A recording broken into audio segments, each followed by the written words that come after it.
Important है, हम genetics से स्टार्ट करते हैं। जेनेटिक्स 2 पार्ट्स में दिया हुआ है। First chapter principle of inheritance and variation, and the second one is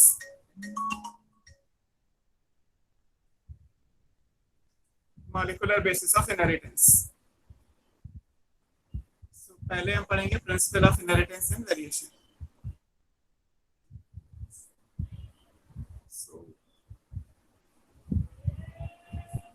Today's topic is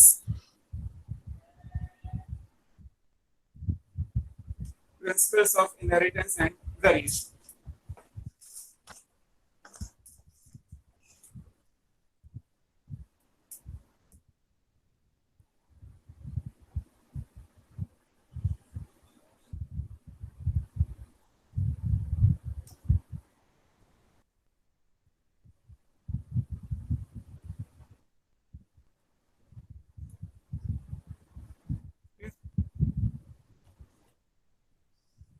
इस चैप्टर में 2 चीजें आती हैं, one is inheritance and another is variations. जहां तक जेनेटिक्स की बात है, genetics is the branch that deals with principle of inheritance and variation. ये जैसे हम जेनेटिक्स वर्ड यूज करते हैं, जेनेटिक्स का मतलब है the branch that deals with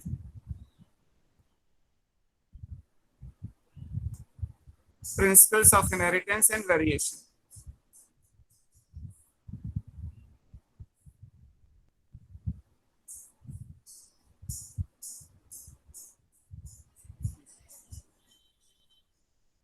अब इसमें 2 चीजें हो गई, जेनेटिक्स तो जनरली हो ही रहा है, एक आएगा इनहेरिटेंस और एक आएगा वेरिएशन। इनहेरिटेंस का मतलब होता है the process by which characters are transferred. Character parent से प्रोजेनी में जाते हैं, पेरेंट से ऑफस्प्रिंग्स में जाते हैं, तो जिस मेथड या जिस प्रोसेस से जाएंगे वो इनहेरिटेंस कहलाता है ना। This is the process by which characters are transferred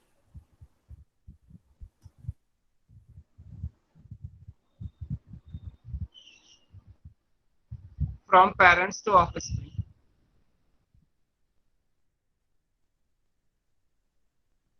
offspring या प्रोजेनी, नेक्स्ट जनरेशन, व्हाटएवर जो आप लिखना चाहेंगे। जैसे मेंडेलियन इनहेरिटेंस आप पढ़ेंगे, मेंडेलियन इनहेरिटेंस या मेंडल ने जो तरीका दिया था वो एक तरीका है transmission of character from parents to offsprings. कुछ ऐसे भी हैं जहाँ पे नॉन मेंडेलियन इनहेरिटेंस आएगा, जहाँ मेंडलिज्म फॉलो नहीं होती फिर भी कैरेक्टर इनहेरिटेंस की फॉर्म में ट्रांसफर होते हैं। तो अलग अलग प्रोसेस है, बट जिस भी प्रोसेस से कैरेक्टर्स ट्रांसफर होंगे वो इनहेरिटेंस कहलाएगा। और जब कैरेक्टर ट्रांसफर होंगे तो प्रोजेनी यानी ऑफस्प्रिंग्स और पेरेंट्स के बीच में कुछ डिफरेंसेस भी आएंगे, they are not exactly same. तो वो डिफरेंसेस क्या है, वो डिफरेंसेस आते हैं due to recombination, crossing over की वजह से। क्योंकि मियोसिस के बाद स्पर्म और एग बने, अब मियोसिस में क्योंकि क्रॉसिंग ओवर हुआ है इसके कैरेक्टर में कुछ ना कुछ चेंज आएगा, that change is called variability, उसको हम वेरिएशन बोलते हैं। वेरिएशन क्या कहलाएगा, this is the degree by which progeny differs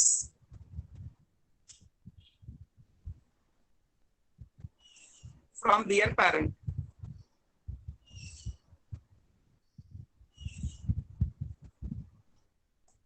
Parents और progeny के बीच में जो differences हैं, those are variations। और जिस मेथड से कैरेक्टर ट्रांसफर हुए हैं वो इनहेरिटेंस। इनहेरिटेंस से कुछ प्रिंसिपल्स हमें पढ़ने हैं, लाइक मेंडेलियन इनहेरिटेंस हम पढ़ेंगे, फिर हम टी.एच. मॉर्गन के हिसाब से लिंकेज पढ़ेंगे, हमारे पास एक क्रोमोसोमल थ्योरी ऑफ इनहेरिटेंस भी है, और फिर हमने म्यूटेशन भी पढ़ा है या आगे पढ़ेंगे अभी। तो ये सारे अलग अलग मेथड्स हैं, अलग अलग प्रोसेस है जिनसे इनहेरिटेंस पॉसिबल है। इन्हीं प्रिंसिपल ऑफ इनहेरिटेंस और वेरिएशंस की पूरी स्टडी को जेनेटिक्स के अंदर दिया जाता है। It is the branch of biology that deals with the principle of inheritance and variations. तो ये पैराग्राफ इंट्रोडक्शन जो दिया हुआ है चैप्टर में वो है।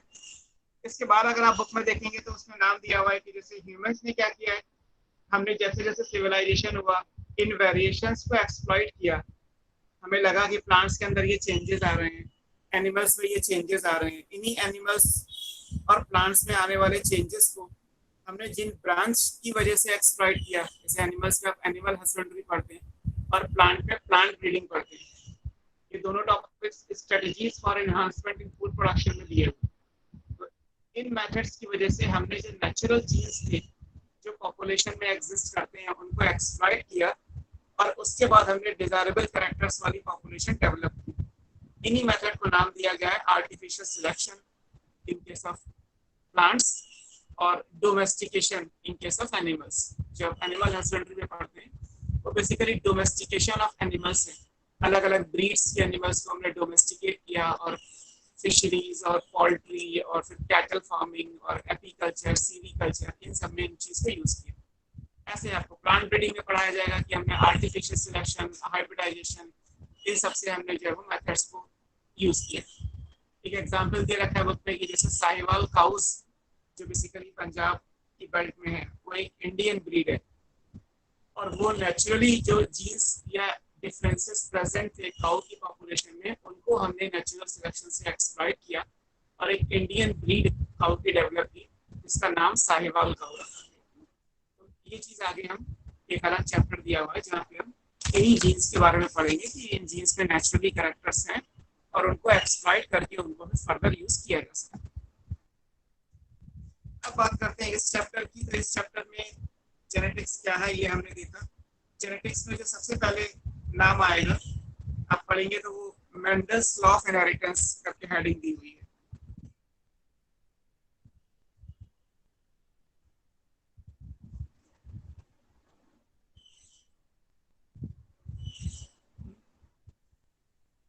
इनहेरिटेंस का जो सबसे बेसिक प्रिंसिपल है वो मेंडलिज्म के हिसाब से। तो मेंडलिज्म के हिसाब से मेंडल्स लॉ ऑफ इनहेरिटेंस में क्या क्या बातें की गई है वो इम्पोर्टेंट है। मेंडल के बारे में आप जानते हैं नाम, ग्रीगर जॉन मेंडल।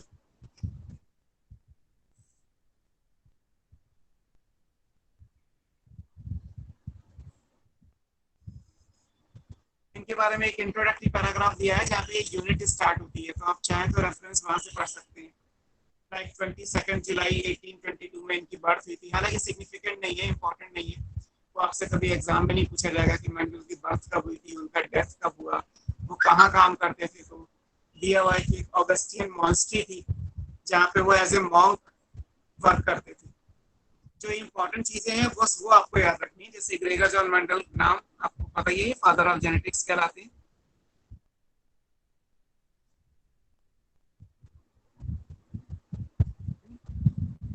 मेंडल ने जो वर्क किया था he got the interest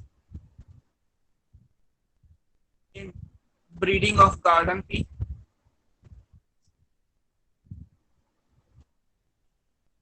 इन्होंने गार्डन पी पे काम किया था। गार्डन पी का जो नाम है वो पाइजन सेटाइवम, ये आपको याद रखना है। इस पे इनके एक्सपेरिमेंट है। हालांकि मेंडल ने बाकी प्लांट्स पे भी काम किया हुआ है लेकिन फिलहाल अभी मैं पाइजन के बारे में पढ़ना है कि इसमें किया था। और ये इन्होंने स्टार्ट किया इन 1856 में। फिर ये लास्ट टू लास्ट ईयर का क्वेश्चन है कि मेंडल ने अपना वर्क 7 ईयर तक किया था, तो वो 7 ईयर्स का स्लॉट क्या था। तो ये इंपॉर्टेंट है कि जो ब्रीडिंग एक्सपेरिमेंट्स हैं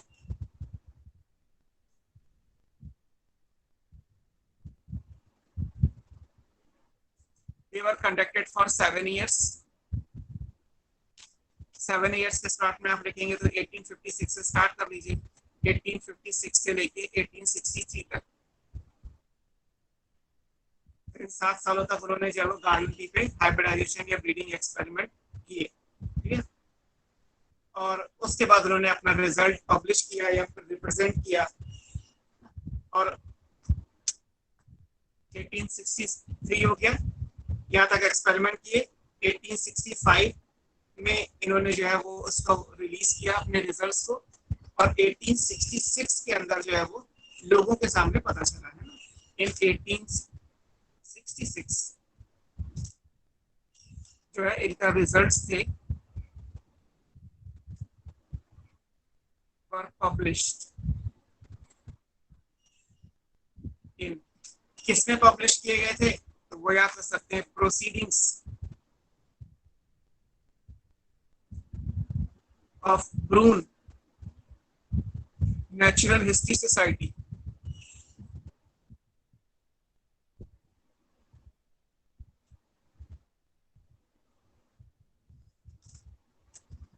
इसके अंदर जो है वो इनके रिजल्ट्स पब्लिश किए गए थे 1866 में, और बिना किसी रिकॉग्निशन के इनके वर्क को कोई रिकॉग्निशन नहीं दिया गया था उस टाइम पे, और इनकी डेथ हो गई थी।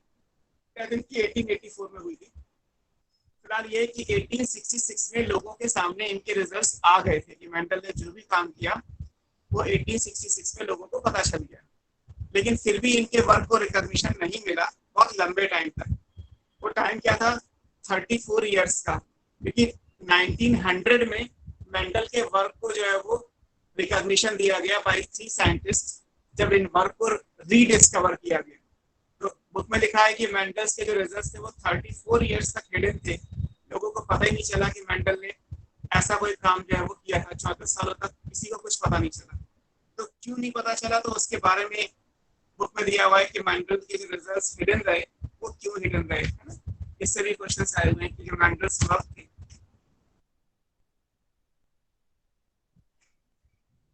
Mendel's results remain hidden for 34 years.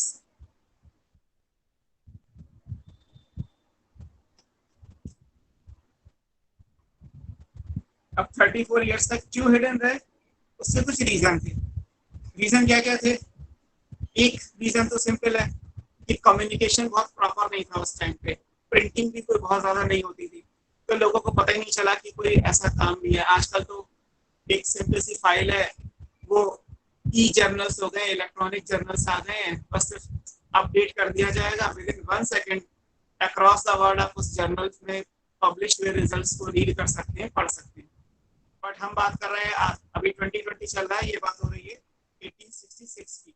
तो इट मीन्स कि हम अप्रोक्सीमेटली 150 इयर्स बैक बात कर रहे हैं। 150 साल पहले तक पब्लिकेशन या कम्युनिकेशन बहुत ज्यादा नहीं था, इसलिए इनके वर्क को कोई बहुत ज्यादा पब्लिसिटी नहीं मिली। तो एक तो बुक में आप पढ़ेंगे, थ्योरी है एक्चुअली, लेकिन एग्जाम में क्वेश्चन आए हुए हैं तो इसलिए आपको ये रीड करना है ना। मैं इन शॉर्ट लिख दे रहा हूँ, सेंटेंस आप अपने आप फ्रेम कर लीजिएगा।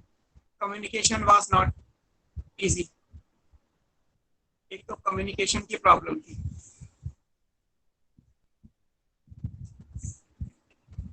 उस टाइम पे कम्युनिकेशन बहुत प्रॉपर नहीं था, इसलिए इनके वर्क को पब्लिसिटी नहीं मिली। ठीक है। दूसरी, अब हम अपने काम की बात करते हैं। ये तो एक जनरल लाइन हो गई, हालांकि ये भी एक इम्पोर्टेंट है, इससे हमने पहले से ही लिखा। अच्छा, मेंडल से पहले जितनी भी थ्योरीज थी, हालांकि प्री मेंडलियन एरा अभी हम पढ़ नहीं सकते क्योंकि और डिटेल में हो जाएगा। मेंडल से पहले भी लोगों ने जेनेटिक्स को या कैरेक्टर्स कैसे ट्रांसफर होते हैं इस बात को समझने की कोशिश की थी, और बहुत लंबे टाइम तक डार्विन और वीजमैन, ये 2 पर्सन है जिनकी थ्योरी रही, उन सबको कहा जाता है थ्योरीज ऑफ ब्लेंडिंग इनहेरिटेंस। इसे नॉर्मली होता क्या है कि हम व्हाइट और ब्लैक को अगर मिक्स कर दें, ब्लेंड कर दें, तो ग्रे बन जाएगा कलर के हिसाब से। सिंपल जैसे ड्राइंग में होता है, आपने ब्लैक कलर में व्हाइट कलर मिलाया तो ग्रे बन गया। अब अगर कहा जाए कि क्या ग्रे से ब्लैक और व्हाइट अलग हो सकते हैं, तो ये कभी अलग अलग नहीं हो सकते। तो जो भी पर्सन ब्लेंडिंग इनहेरिटेंस को मानते थे, जहाँ पे मेल और फीमेल की बॉडी से जो जर्म प्लाज्म निकला in the form of sperm and egg, वो मिल गया, जाइगोट बन गया, जाइगोट से एक बात हो गई तो एक बेबी बन गया। अब बेबी से अगर कहा जाए कि स्पर्म और एग का कंटेंट अलग अलग कर दो, तो अलग अलग नहीं हो सकता एक्चुअली, ये हमें आज पता है। उस टाइम पे ये कहा गया था कि character once blend can't be separated again. Character एक बार मिक्स हो जाएंगे, ब्लेंड हो जाएंगे, तो उन्हें अलग अलग नहीं किया जा सकेगा। मेंडल ने जब अपना कॉन्सेप्ट दिया तो उन्होंने इसी चीज पे सबसे ज्यादा ऑब्जेक्शन किया। मेंडल का मानना यह था कि करेक्टर ब्लेंड नहीं होते, मिक्स होना, ब्लेंड होना अलग बात है, और एक साथ रहना अलग अलग है। मेंडल ने कहा कि कैरेक्टर एक साथ आते हैं और कभी इन फ्यूचर अलग अलग हो जाते हैं, मिक्स तो नहीं होंगे, ये ब्लेंडिंग नहीं होगी। मान लीजिए आपने ब्लैक और व्हाइट को मिलाया तो ग्रे बन गया। मैं बात कर रहा हूँ कि ब्लैक और व्हाइट को एक साथ रख दीजिए बिना मिक्स किए, और जब मन करे तब आप इन दोनों को अलग अलग कर दीजिए, एक बॉक्स में बंद कर दीजिए। तो आपको पता है कि बॉक्स के अंदर ब्लैक और व्हाइट है, ग्रे नहीं है एक्चुअली। जब बॉक्स को खोलोगे तो ब्लैक और व्हाइट अलग अलग हो जाएगा। तो मेंडल का जो आइडिया था कि मेंडल ने के हिसाब से जो कैरेक्टर्स थे, जो फैक्टर्स बोले जाते हैं, जीन जिसे आप जानते हैं, वो किसी कॉम्बिनेशन में एक साथ आते हैं और किसी और टाइम पे लेटर ऑन वो अलग अलग हो जाते हैं, वो कभी मिक्स नहीं होते। अब ये बात जब मेंडल ने बोली तो लोगों को बड़ा प्रॉब्लम हुआ, क्योंकि पिछले कई सौ सालों से ये बात चली आ रही थी कि कैरेक्टर तो मिक्स हो जाते हैं। अचानक से एक पर्सन आके कह रहा है ये कैरेक्टर मिक्स नहीं होते, वो केवल साथ साथ रहते हैं और कभी भी इन फ्यूचर अलग अलग हो जाएंगे। जैसे सिंपली कहा जाए तो आप होमोलॉगस क्रोमोसोम की पेयरिंग पढ़ते हैं। स्पर्म और एग मिले, स्पर्म के अंदर जो 23 क्रोमोसोम है हमारी बॉडी के लिए वो, और एग के अंदर 23 क्रोमोसोम है, एक साथ जाइगोट में आए। अब जाइगोट में आने के बाद क्रोमोसोम मिक्स तो ना होते हैं, क्रोमोसोम केवल पेयर में रहते हैं। आप मियोसिस में पढ़ते हैं कि होमोलॉगस क्रोमोसोम की पेयरिंग होगी। कभी ये तो ना कि दोनों मिक्स करके कोई तीसरा क्रोमोसोम बना दोगे। मदर का क्रोमोसोम नंबर 11 फादर के क्रोमोसोम नंबर 11 के साथ सिर्फ एक साथ रहेगा, मिक्स नहीं होगा। और जब मियोसिस होगी, जब इन मदर फादर के अंदर गैमीट्स बनेंगे, तो ये फिर से अलग अलग हो जाएंगे, यानी पास पास आए और इन फ्यूचर अलग अलग हो गए बिना किसी मिक्सिंग के। तो एक ये भी रीजन था कि मेंडल के रिजल्ट्स को ज्यादा सिग्निफिकेंट नहीं माना गया, क्योंकि उनका जो कंसेप्ट था, मेंडल का कॉन्सेप्ट क्या था, his concept of factor. Mendel ने जो नाम दिया था वो फैक्टर दिया था। आज की डेट में इसे हम जीन कहते हैं। और दिस आप कह सकते हैं his concept of factor. Factor है क्या, as a stable discrete unit जो कभी ब्लेंड नहीं होती, which did not blend। Sir थोड़ा पेज ऊपर कर लो। ये कभी ब्लेंड नहीं होते, है ना। This was not accepted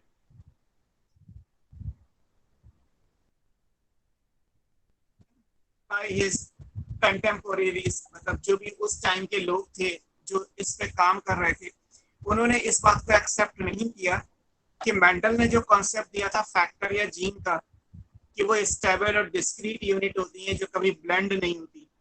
ये उस टाइम की जो कम्युनिटी थी, साइंटिफिक कम्युनिटी थी, जो ज्यूरी मेंबर्स थे, जो जेनेटिक्स के लोग थे, उन्होंने इस बात को एक्सेप्ट नहीं किया, क्योंकि हजारों सालों से जो चला आ रहा है ब्लेंड होने का तरीका, अगर अचानक से कोई कहे कि नहीं ब्लेंड नहीं होते, तो इसका मतलब ये है कि उसे अनडाउटफुल मान के किनारे कर दिया जाएगा। इस चीज में तो ये था। तीसरी चीज क्या है, मेंडल ने biological phenomena that is genetics जो हम पढ़ रहे हैं, इसको एक्सप्लेन करने के लिए स्टैटिक्स के मेथड को यूज किया, और स्टैटिक्स में भी हायर स्टेटिस्टिकल मेथड्स को यूज किया। तो ये लोगों को प्रॉब्लम हो गई कि बायोलॉजी में मैथमेटिक्स का रोल क्यों आ रहा है, और वो भी इतनी कॉम्प्लिकेटेड मैथमेटिक्स जो उस टाइम के लोगों को समझ में नहीं आई। मेंडल बाय एजुकेशन मैथमेटिशियन थे, उन्होंने पीजी इन मैथमेटिक्स किया। बाय प्रोफेशन वो मॉन्क थे, एक मॉन्स्ट्री के अंदर एज ए मॉन्क काम करते थे। उस मॉन्स्ट्री में उन्हें गार्डन मिला हुआ था, जैसे क्वार्टर मिलते हैं, तो एक क्वार्टर मिला जहाँ वो रहते थे, उसके पास में एक गार्डन था। उसी मॉन्स्टरी गार्डन पे इनका इंटरेस्ट था ब्रीडिंग में, तो इन्होंने काम करना शुरू कर दिया। आजकल ऐसा नहीं होता, आजकल बायो में रिसर्च करने के लिए बायोलॉजी की डिग्री होना जरूरी है।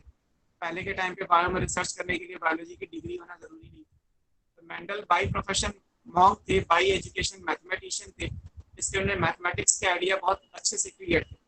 उसी कॉन्सेप्ट को उन्होंने बायोलॉजी के प्रिंसिपल्स को समझाने के लिए यूज किया, जो लोगों को उस टाइम पे समझ में नहीं आया। ये इंपॉर्टेंट था कि he used higher statistical sir आपकी स्क्रीन ब्लर हो गई। method। एक मिनट,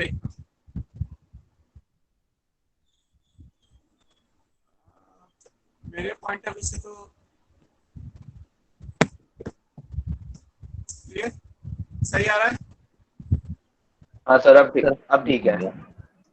हायर स्टैटिस्टिकल मेथड को यूज किया to explain biological phenomena.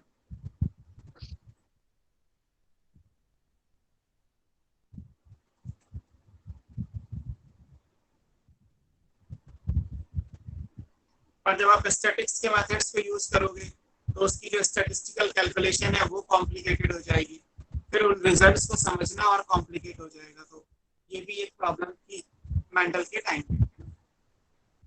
Next क्या था रीजन? एक रीजन ये भी था कि मेंडल ने जो फैक्टर का कॉन्सेप्ट दिया था उस कॉन्सेप्ट का कोई फिजिकल प्रूफ नहीं दिया था। एक्चुअली होता क्या है, आप बहुत बेसिक चीज समझोगे तो हमें ये पता है कि सेल में न्यूक्लियस होता है और न्यूक्लियस के अंदर क्रोमोसोम होते हैं। ये सेल वाले चैप्टर में दिया हुआ है। अब जो 11th एनसीईआरटी में सेल का चैप्टर है उसमें आप न्यूक्लियस लास्ट में पढ़ते हैं, फिर न्यूक्लियस के बाद टॉपिक क्या दिया है, क्रोमोसोम दिया हुआ है कि न्यूक्लियस के अंदर जब कंडेंसेशन होगा तो क्रोमैटिन क्रोमोसोम्स की फॉर्म में देखने लगेगा। सेल खत्म हो गई, क्रोमोसोम आपको दिखाई देता है एक्चुअली। फिर आप जब 12th की बुक में मॉलिक्यूलर बेसिस ऑफ इनहेरिटेंस पढ़ते हो तो वहाँ ये कहा गया कि डीएनए इनहेरिटेंस का यूनिट है। डीएनए के अंदर जो छोटा सा सेगमेंट होता है वो जीन कहलाता है और जीन की फॉर्म में जो है वो इनहेरिटेंस होता है। अब हमें ये पता तो है कि जो जीन है वो या जो डीएनए है वो क्रोमोसोम के अंदर होता है, लेकिन अगर ये कोई कहे कि नहीं सर क्रोमोसोम तो दिखाई देता है, मुझे उसके अंदर डीएनए देखना है और डीएनए के ऊपर जीन देखना है, तो वो आप देख नहीं सकते, उसका कोई फिजिकल प्रूफ नहीं होता। जैसे मान लीजिए आपने कैल्शियम कार्बोनेट या कोई भी आपने केमिकल कंपाउंड लिया, आपने बेंजीन लिया तो बेंजीन को आप हेक्सागोनल बना देते हैं। अब मैं आपसे कहूं कि बेंजीन टेस्ट ट्यूब में लिक्विड फॉर्म में है, मुझे इसमें हेक्सागोनल स्ट्रक्चर दिखाओ, तो आप मुझे दिखा नहीं सकते ना, उसका कोई फिजिकल प्रूफ नहीं आ सकता। कि फिनॉल का स्ट्रक्चर बेंजीन के ऊपर मुझे OH दिखाओ तो वो दिखाई नहीं देगा। उसको आप केमिकल रिएक्शन से जस्टिफाई करते हो कि वो अल्कोहलिक रिएक्शन देता है, वो एरोमेटिक रिएक्शन देता है, बट आप जैसा बनाते हो फिनॉल का स्ट्रक्चर वैसा आपको टेस्ट ट्यूब के अंदर नहीं दिखाई देगा, या क्रिस्टलाइन स्टेट में है तो आपको हाथ में नहीं दिखाई देगा।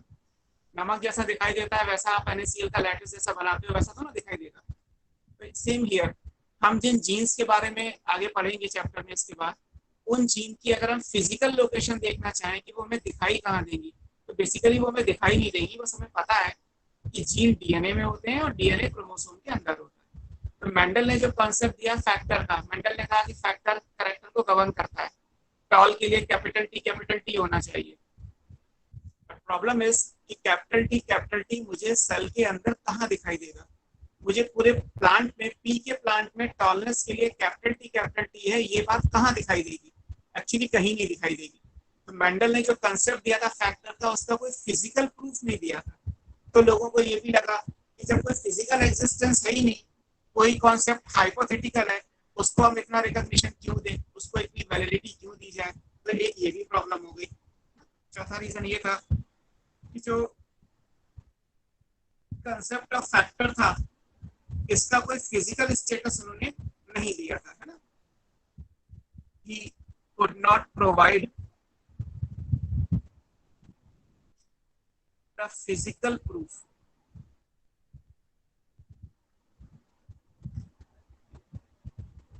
किस चीज के लिए? For the existence of what? Factors.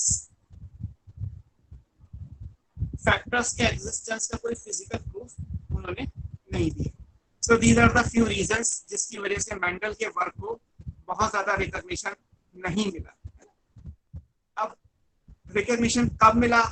1900 में, 34 इयर्स के बाद, 1866 से 1900 आप लेके आओगे तो 1900 में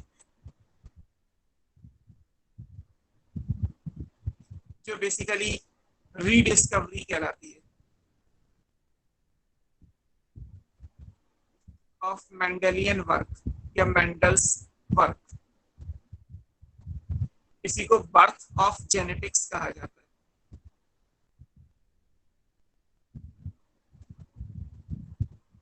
1900 में जो है वो मेंडल के वर्क को रिकॉग्निशन मिला।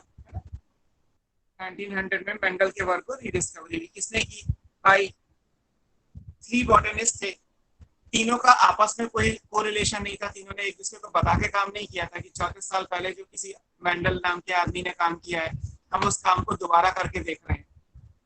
34 इयर्स के अंदर बहुत सारी चीजें साइंस के हिसाब से इम्प्रूव भी हो गई। तो तीनों अलग अलग कंट्री के थे, तीनों का आपस में कोई कोरिलेशन नहीं था, तीनों ने अलग अलग प्लांट्स पे काम किया, और फिर भी सबको रिजल्ट वैसे ही मिले जो 34 इयर्स पहले मेंडल ने ऑलरेडी दिए थे। उसके बाद और लोगों ने काम करके एनिमल्स पे भी देखा इस चीज को करके, तब भी रिजल्ट्स वही आए जो मेंडल ने 34 इयर्स पहले दिए थे। इसके बाद मेंडल के वर्क को जो है वो यूनिवर्सल एक्सेप्टेंस माना गया और फिर उन्हें फादर ऑफ जेनेटिक्स का क्रेडिट दिया गया। तो जो 3 साइंटिस्ट हैं, एनसीईआरटी में नाम तो नहीं है बट याद रखिएगा, कार्ल कोरेंस, ह्यूगो ड्रेविस और टेशरमार। ये 3 साइंटिस्ट थे जिन्होंने मेंडल के वर्क को रीडिस्कवर किया है ना, इंडिपेंडेंटली।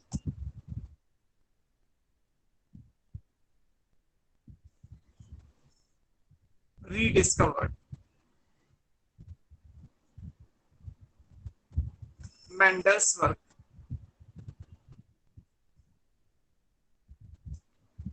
ये 3 नाम एनसीईआरटी में हालांकि नहीं है बट याद रखिएगा।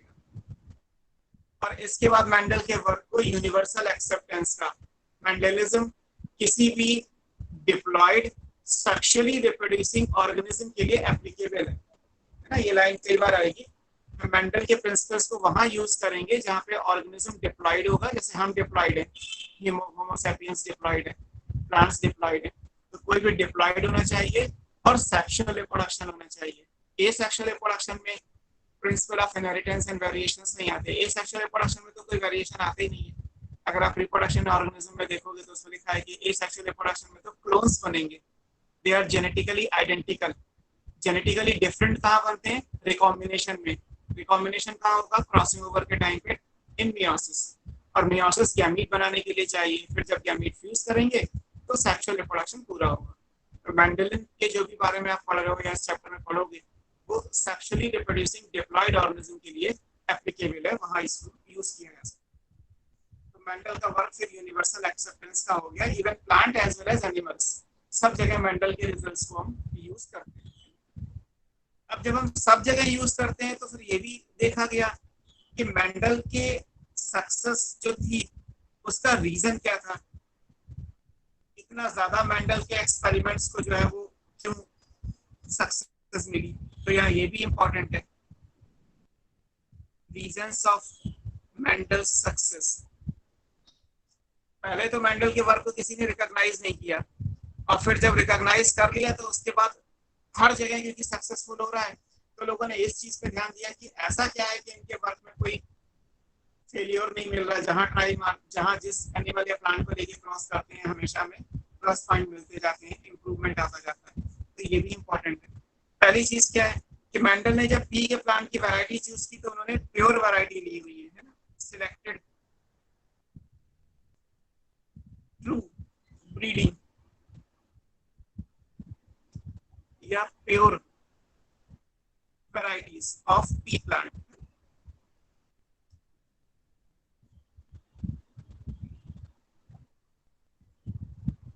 ट्रू ब्रीडिंग का मतलब होता है जो अभी हम पढ़ेंगे होमोजाइगस स्टेट में हो।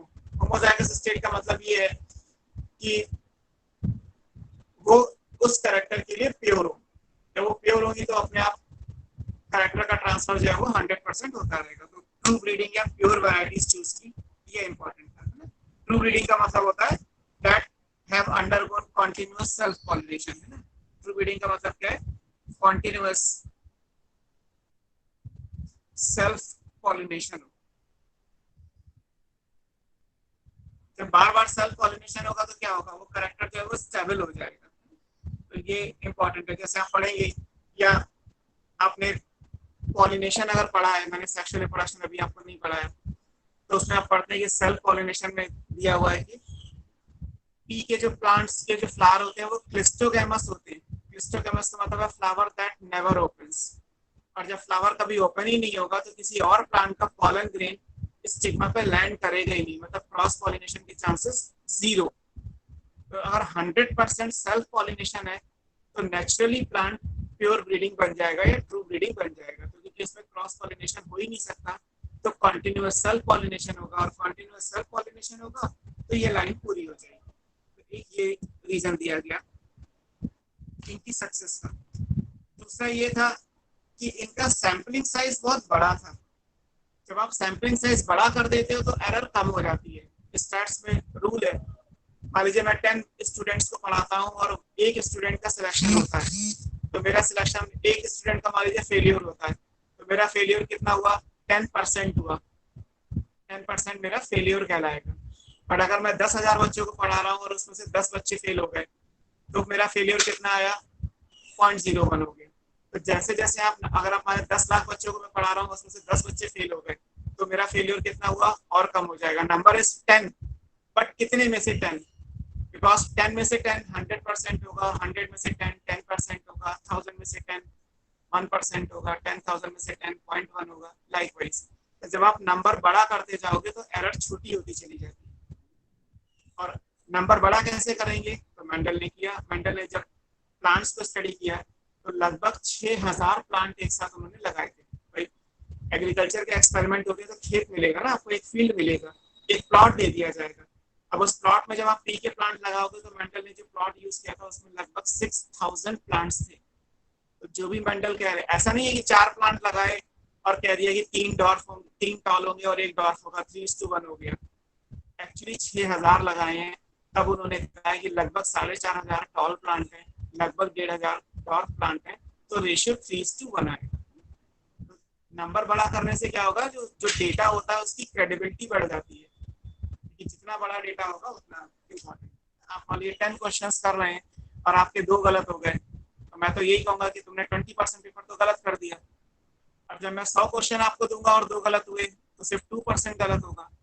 और अगर आपने 1000 क्वेश्चन किए और तब भी 2 ही क्वेश्चन गलत हुए, तो इसका मतलब और कम हो गया। तो जितने ज्यादा क्वेश्चन करेंगे, अपने आप एरर कम आती चली जाएगी। सेम यहाँ पे भी है, ये स्टैट्स का रूल है कि जब सैम्पलिंग साइज बड़ा होता है तो डेटा की क्रेडिबिलिटी बढ़ जाती है, बिकॉज एरर के चांसेस कम हो जाते हैं। मेंडल ने इस चीज को कैसे इंश्योर किया कि इन्होंने लार्ज सैम्पलिंग साइज रखा।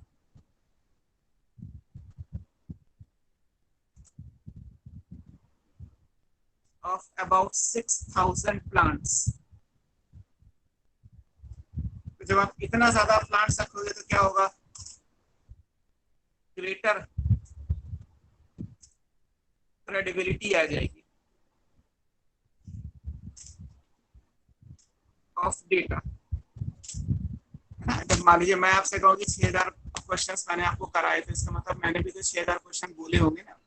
तो अगर मैं बोलूँ कि नहीं 2 कराए, तो जितना ज्यादा होगा आपको लगेगा कि हाँ मैंने इतना काम किया, सर ने इतना काम किया। तो क्रेडिबिलिटी बढ़ाने के लिए साइज या सैम्पलिंग साइज बड़ा करना होता है। तो ये भी एक उनका रीजन था कि इम्पोर्टेंट है। और तीसरी चीज ये कि जो भी उन्होंने करेक्टर लिए, अभी हम 7 करेक्टर पढ़ेंगे, आप जानते हैं, हर एक करेक्टर की जो एनालिसिस की, करेक्टर होता है क्वालिटी, जैसे रेड है क्वालिटी है, टॉल या डॉर्फ है ये क्वालिटी है। बट टॉल एंड डॉर्फ कितने, नंबर इज क्वांटिटी। तो उन्होंने हर एक क्वालिटेटिव कैरेक्टर की एनालिसिस क्वांटिटेटिवली की, हर एक बात को नंबर से जस्टिफाई किया। और नंबर से जस्टिफाई करेंगे तो फिर स्टैट्स लगाने में आसान हो जाएगी, और स्टैट्स से अगर कोई चीज प्रूवन होगी तो अपने आप में वो एक्यूरेसी में चला जाएगा, एरर कम हो जाएगी, तो रिजल्ट सिग्निफिकेंट या एक्यूरेट बनता जाएगा। तो ये भी इंपॉर्टेंट एक लाइन है कि इन्होंने quantitatively analyzed the qualitative character। Characters की क्वालिटी है लाइक टॉल एंड डॉर्फ, और टॉल कितने और डॉर्फ कितने, लाइक 4500 टॉल है एंड 1500 डॉर्फ है, तो ये नंबर हुआ। तो आप क्वांटिटेटिवली एनालाइज कर रहे हो क्वालिटेटिव कैरेक्टर्स को। अगर सिर्फ ये कहा जाए कि मैं पास हो गया, मैं फेल हो गया, तो ये चीज सिग्निफिकेंट है, ठीक है, बीइंग ए पेरेंट इंपॉर्टेंट है कि हाँ मेरा बच्चा पास हो गया। बट अगर ये बोला जाएगा कि वो पास हुआ विद 75% मार्क्स, तो अपने आप में उस चीज की वेटेज बढ़ जाएगा, बिकॉज पास होना तो 60% भी होता है, पास होना तो 33% भी होता है।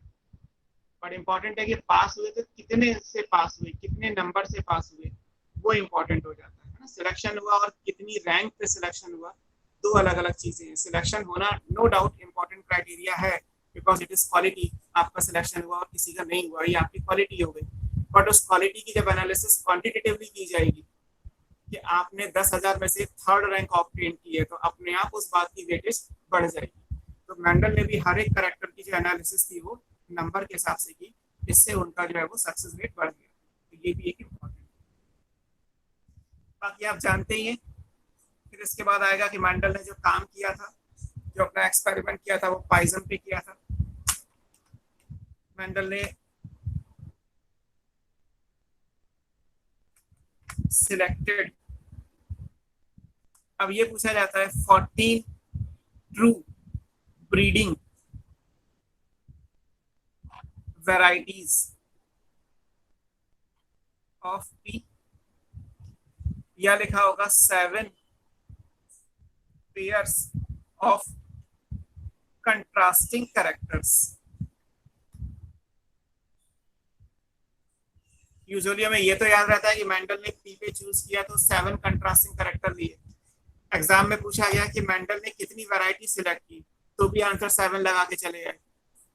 तो 7 कंट्रास्टिंग कैरेक्टर का मतलब ये हुआ कि एक कंट्रास्ट में 2 वैरायटी आएंगी, tall and dwarf, red violet and white, axial and terminal, round and wrinkled, green and yellow, ऐसे आएंगी। तो 14 वैरायटी होगी, तो 7 पेयर ऑफ कंट्रास्टिंग कैरेक्टर बनेंगे।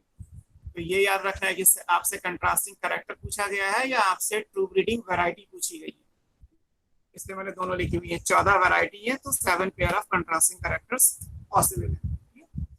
और वो 7 कंट्रास्टिंग कैरेक्टर कौन कौन से हैं वो बुक में दिए हुए हैं फिगर की फॉर्म में, मैं आपको सिर्फ डायरेक्ट लिख दे रहा हूँ, फटाफट हो जाएगा। एक प्लांट की हाइट था, फर्स्ट प्लांट हाइट का मतलब है प्लांट या स्टेम के सॉस में लिखा हुआ है तो प्लांट हाइट है, उसमें टॉल और डॉर्फ। मैं डोमिनेंस रिसेसिव लिख दे रहा हूँ, आपको पता है कि डोमिनेंट कैरेक्टर है, रिसेसिव है। ऐसे जो दूसरा था वो फ्लावर पोजीशन है, that is axial versus terminal. जो थर्ड कैरेक्टर था वो फ्लावर का colour, that is violet versus white. Fourth character is जो पॉड बनेगा, पी प्लांट फैबेसी फैमिली का है और उसका जो फ्रूट होता है वो पॉड या लेग्यूम कहलाता है। तो जो पॉड का शेप है वो, और शेप में इन्फ्लेटेड है या बीच में कंस्ट्रिक्टेड है, वो आ जाएगा। पांचवा, पॉड का कलर क्या है, कलर के हिसाब से ग्रीन येलो। ऐसे 6 में सीड का शेप क्या है, और सीड शेप में आप पढ़ेंगे तो राउंड एंड रिंकल्ड।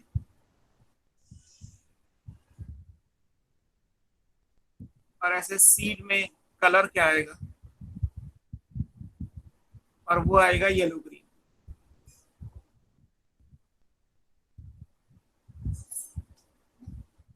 इस पूरे टॉपिक में ये तो आपको याद करना ही है कि ये 7 कैरेक्टर है, इनमें ये डोमिनेंट है, ये रिसेसिव है। और ये जरूर याद रखिएगा या नोटिस करने का, पॉड के कलर में ग्रीन डोमिनेंट है, येलो रिसेसिव है, जबकि सीड के कलर में येलो डोमिनेंट है और ग्रीन रिसेसिव है। आंख बंद करके मत करिएगा कि ग्रीन लिखा हुआ है तो रिसेसिव ही होगा। ग्रीन किस चीज का, ग्रीन अगर सीड का है तो रिसेसिव कैरेक्टर है, ग्रीन अगर पॉड का कलर है तो डोमिनेंट कैरेक्टर है। ऐसे येलो अगर सीड का है तो डोमिनेंट कैरेक्टर है, येलो अगर पॉड का है तो रिसेसिव कैरेक्टर है। ये डोमिनेंट है, ये रिसेसिव है, ये कैरेक्टर्स हैं। मेंडल ने 7 कंट्रास्टिंग कैरेक्टर्स को चूज किया था और उनमें डोमिनेंस रिसेसिवनेस इस तरीके से आएगा। अब इसके बाद आप पढ़ेंगे तो मेंडल ने काम कैसे किया था। तो मेंडल में पहले मोनोहाइब्रिड क्रॉस किया, फिर डाईहाइब्रिड क्रॉस किया है। तो वो हमें क्रॉस बेसिकली पढ़ने है कि मोनोहाइब्रिड क्रॉस क्या है और फिर डाईहाइब्रिड क्रॉस क्या है। मोनोहाइब्रिड क्रॉस में टेस्ट क्रॉस और बैक क्रॉस के बारे में भी दिया हुआ है।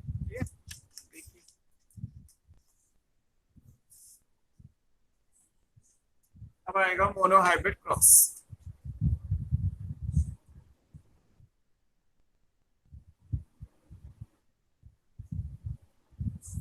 मोनोहाइब्रिड क्रॉस का मोनो मींस वन, हाइब्रिड मतलब कॉम्बिनेशन ऑफ टू। तो अगर वन कंट्रास्टिंग कैरेक्टर को लेके क्रॉस किया जाएगा, है ना, मोनोहाइब्रिड क्रॉस का मतलब है एक cross made between parents of one contrasting trait. Trait लिखा है या कैरेक्टर लिखा हुआ है, एक ही बात है। एक कंट्रास्टिंग ट्रेट लेना है, जैसे टॉल और डॉर्फ, ये पेरेंट्स हैं। पेरेंट्स को पी से लिखा जाता है। टॉल के लिए हमें जो जो हमें दिखाई देता है वो फिनोटाइप कहलाता है, और जो रिप्रेजेंटेशन होता है उसका जेनेटिक कॉन्स्टिट्यूशन फैक्टर का जो होता है वो जीनोटाइप होता है। अब जैसे टॉल के लिए मेंडल ने यूज किया कि कैपिटल टी होगा, डॉर्फ के लिए स्मॉल टी होगा। अब जैसे मेंडल ने यूज किया तो कन्वेंशनल है, चला आ रहा है, तो हम भी ये यूज कर रहे हैं कि टॉल के लिए कैपिटल टी, डॉर्फ के लिए स्मॉल टी। इसी बात के लिए वो क्लॉज था कि अगर कहा जाए, मान लीजिए मैं आपसे कहूँ कि टॉल के लिए कैपिटल टी है, तो आप ये कहेंगे सर प्लांट टॉल है, ये तो दिखाई दे रहा है, बट पूरे प्लांट में मुझे कैपिटल टी कहाँ दिखाई देगा? तो मैं उसका कोई फिजिकल प्रूफ नहीं दे सकता, बिकॉज कैपिटल टी तो मैंने हाइपोथेटिकली मान लिया कि टॉल को रिप्रेजेंट करने के लिए जब हम पेयर ऑफ यूनिट फैक्टर बनाएंगे तो उसको कैपिटल टी लिख देते हैं। इस बात का कोई फिजिकल एग्जिस्टेंस नहीं आ सकता, ये हाइपोथेटिकल है।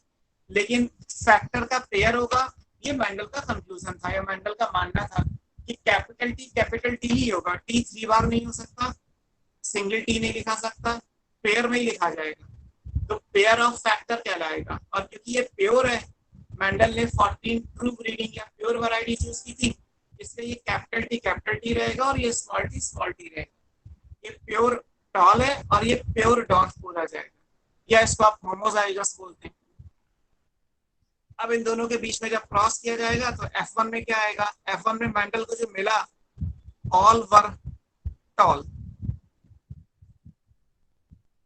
F1 हाइब्रिड है, दो के बने तो हाइब्रिड हो गए, और F1 first filial generation in दोनों के बाद। अब यहाँ ये भी इंपॉर्टेंट है कि ये जो टॉल है, ये टॉल कैसा है, बिकॉज टॉल हमें पता है कि होमोजाइगस और हेटेरोजाइगस दोनों होती है। तो ये टॉल कैसा है, ये मेंडल ने टेस्ट क्रॉस से पता किया। देखिए सेम सिचुएशन है, टॉल एंड डॉर्फ को क्रॉस कराया, सीड्स मिल गए, रख लिए। अगले साल जब फिर विंटर आएगा तो पी के सीड्स लगाए जाएंगे, फिर प्लांट बनेंगे तो टॉल बनेंगे। अब ये टॉल प्योर टॉल, पिछले साल तो प्योर टॉल लिए थे हमने, प्योर टॉल और प्योर डॉर्फ को क्रॉस कराया था। अब जो इस साल प्लांट टॉल बने हैं, क्या वो प्योर है या हाइब्रिड है, ये पता कैसे चलेगा? इसको पता करने के लिए जो मेथड यूज किया जाएगा वो टेस्ट क्रॉस होगा।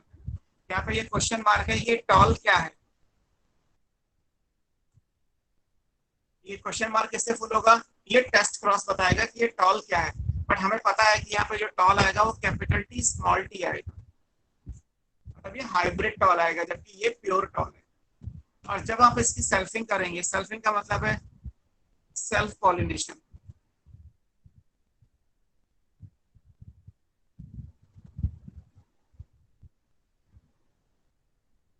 सेल्फिंग करने के टाइम पे एक चेकर बोर्ड बनाया जाता है, एक डायग्राम बनाया जाता है जो क्रॉस में प्रोबेबिलिटी को रिप्रेजेंट करने के लिए दिया जाता है ना। इसे पोनेट स्क्वायर कहते हैं, ये चेकर बोर्ड कहते हैं, बिकॉज रेगिनाल्ड सी पोनेट ने इसको डिस्कवर किया था, तो ये पोनेट स्क्वायर कहलाता है। अब इसमें जब गैमीट बनेंगे तो क्या बनेगा? Capital T small T. Selfing करने का मतलब है कि हम ऐसे ही मेल का क्रॉस ऐसे ही फीमेल से कर रहे हैं, तो फीमेल गैमेट क्या बनेंगे? Capital T small T. ये क्रॉस करेगा capital T small T, capital T small T, small T small T. इसका क्रॉस इससे किया तो ये, इसका इससे किया ये, इसका इससे किया ये, इसका इससे किया ये। यही पॉसिबिलिटी हो सकती है। अगर हम चेकर बोर्ड ना बनाते तो क्योंकि ये मोनो हाइब्रिड है तो आप अपने मन में भी कर सकते हैं कि कैपिटल टी का क्रॉस कैसे किया जाएगा। बट अगर यहाँ पे नंबर ऑफ गैमेट्स मान लीजिए 8 होते, 8 यहाँ है, 8 यहाँ है, तो 8 into 8 करेंगे तो 64 कॉम्बिनेशन बनेंगे। तो गलतियां ना हो इसीलिए पुनेट स्क्वायर बनाया जाता है, या रेगिनाल्सी पुनेट ने एक स्क्वायर सिंबल्स की फॉर्म में रिप्रेजेंटेशन का तरीका बना दिया कि भाई हम कॉम्बिनेशंस को ऐसे रिप्रेजेंट करेंगे, उसी को पुनेट स्क्वायर या चेकर बोर्ड मेथड कहा जाता है। तो ये चेकर बोर्ड बना हुआ है जो गैमीट्स के साथ कॉम्बिनेशंस या प्रोबेबिलिटी को शो करती है। इतनी ही पॉसिबिलिटी हो सकती है, इससे ज्यादा पॉसिबिलिटीज हो नहीं सकती है। अब इस क्रॉस में आपको मिला क्या, capital T is to capital T small T is to small T small T. ये अगर आप देखोगे तो ये 1 है, ये 2 है, ये 1 है। ये प्योर टॉल है, प्योर टॉल को आप होमोजाइगस बोलोगे।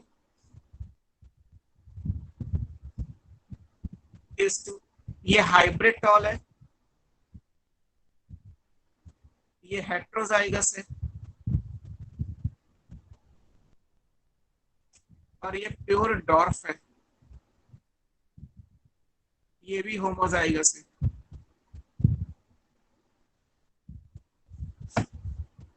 तो ये हो गया 1:2:1, ये कहलाता है जीनोटिपिक रेशियो,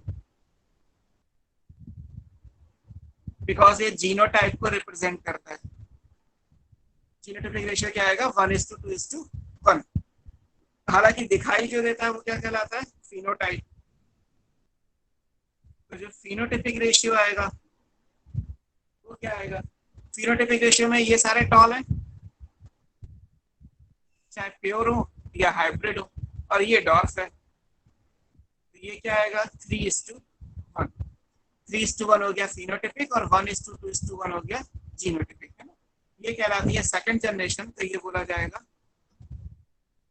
F2 जनरेशन। ये F1 हाइब्रिड था, ये F2 है। सो ये हो गया मेंडल का मोनो हाइब्रिड क्रॉस। मेंडल के मोनो हाइब्रिड क्रॉस के हिसाब से ये रिजल्ट आएंगे। अब जैसे यहाँ से क्वेश्चन पूछा गया है आपसे, सिंपल है ये तो बहुत ही। मोनो हाइब्रिड क्रॉस के लिए जीनोटिपिक रेशियो क्या आएगा, तो 1:2:1। मोनो हाइब्रिड क्रॉस के लिए फिनोटिपिक रेशियो क्या आएगा, 3:1। अब इसी बात को अगर ट्विस्ट करके कहा जाए, what will be the probability of pure tall in F2 generation. तो प्योर टॉल ये है, और ये 4 में से 1 यानी 1/4 आएगा, 25%। What will be the probability of hybrid tall in F2 generation, तो ये 2/4 हो जाएगा, यानी 1/2 यानी 50% हो जाएगा। What will be the probability of pure dwarf in F2 generation, तो ये 1/4 यानी कि 25%। ऐसे क्वेश्चन भी हो सकते हैं, प्रोबेबिलिटी वर्ड दे सकते हैं आपसे। और F2 में पूछा गया है, नीट में ये भी पूछा गया, what will be the probability of pure tall among all tall plants in F2 generation. मतलब सारे टॉल में से प्योर टॉल की प्रोबेबिलिटी क्या है, तो 3 में से ये 1 है, यानी 1/3 आएगा। पूरी पॉपुलेशन में ये 1/4 है, टॉल में से ये कितना है, 1/3 है, तो ये 33 हो जाएगा, और ये 67, या 2/3 ये हो जाएगा, 1/3 ये हो जाएगा। तो ये सारा टॉल हो गया, और ये डॉर्फ हो गया, डॉर्फ 100% हो गया। और अगर पूरी पॉपुलेशन में लाएंगे तो ये 25, 50 और ये 25% हो गया, ऐसे आएगा। पूछा ये भी क्या नीट में कि मेंडल के मोनो हाइब्रिड क्रॉस में F1 के रिजल्ट क्या थे, तो F1 का रिजल्ट ये लिखा है, ऑल वर टॉल, जबकि ऑप्शन में ये भी दिया था कि ऑल वर हेट्रोजाइगस टॉल। तो हेट्रोजाइगस टॉल है, ये बात टेस्ट क्रॉस से पता चलेगी। मेंडल को जो दिखाई दिया वो केवल टॉल दिखाई दिया, वो हेट्रोजाइगस है, वो कैपिटल टी स्मॉल टी है, ये क्वेश्चन मार्क लगा हुआ है। इस बात को प्रूव करने के लिए तो दूसरा क्रॉस किया जाता है। मोनो हाइब्रिड क्रॉस का रिजल्ट ये कि F1 में सारे टॉल मिले थे, ये F1 में प्योर टॉल मिला या हेट्रोजाइगस टॉल मिला, ये पता किया गया बाय अनदर क्रॉस, जिसको हम बैक क्रॉस और टेस्ट क्रॉस की फॉर्म में पढ़ेंगे। ये मोनो हाइब्रिड क्रॉस है। मेंडल के मोनो हाइब्रिड क्रॉस के बेस पे 3 रिजल्ट दिए गए, और उन रिजल्ट को आगे जाके लॉ में चेंज किया गया। ये भी क्वेश्चन है कि मेंडल ने लॉस कितने दिए, how many loss of inheritance suggested by Mendel, तो आंसर 0 आता है, क्योंकि मेंडल ने कोई भी लॉ नहीं दिया था। मेंडल के वर्क को तो रिकॉग्निशन ही नहीं मिला 34 इयर्स तक। मेंडल का जो भी लॉ पढ़ते हैं, law of dominance, law of segregation, law of independent assortment, ये 1900 के बाद जो आपने भी नाम लिखा था, कार्ल कोरेंस, उन्होंने मेंडल की फाइंडिंग्स को, मेंडल के पॉस्टुलेट्स को, मेंडल के कंक्लूजन्स को लॉ में चेंज किया। तो मेंडल ने अपने जिंदा रहते कोई लॉ नहीं दिया था। मेंडल के रिकॉग्निशन, वर्क के रिकॉग्निशन के बाद उनकी फाइंडिंग्स को लॉज में चेंज किया गया बाय अनदर पर्सन। तो इसलिए प्रिंसिपल ऑफ इनहेरिटेंस के लॉज कितने हैं? 3 है, वो ठीक है। मेंडल ने कितने लॉ दिए? मेंडल ने कोई लॉ नहीं दिया था। मेंडल ने सिर्फ अपने रिजल्ट को लोगों को बताया कि मैंने काम किया और मुझे ये मिला, इस बेस पे मैं ये लॉ बनाता हूँ, ऐसा कुछ मेंडल ने कभी नहीं कहा। बहुत छोटी छोटी चीजें होती हैं, क्योंकि एनसीईआरटी ने अगर ये क्रॉस दे दिया तो वो इससे वो सब कुछ पूछ सकता है। आप ये नहीं कह सकते कि ये चीज क्रॉस में लिखी नहीं है या दिखाई नहीं गई या समझाई नहीं गई, वो सब कुछ अंडरस्टूड है, आपको अपने आप करना होगा। अब देखिए, अब ये क्वेश्चन मार्क सॉल्व करते हैं कि यहाँ पे सारे टॉल हैं और ये टॉल हेट्रोजाइगस है, ये कैसे पता चलेगा? तो इसको पता करने के लिए जो क्रॉस किया जाता है वो टेस्ट क्रॉस कहलाता है, और टेस्ट क्रॉस एक तरीके का बैक क्रॉस है। पहले हम बैक क्रॉस की डेफिनेशन पढ़ लेते हैं।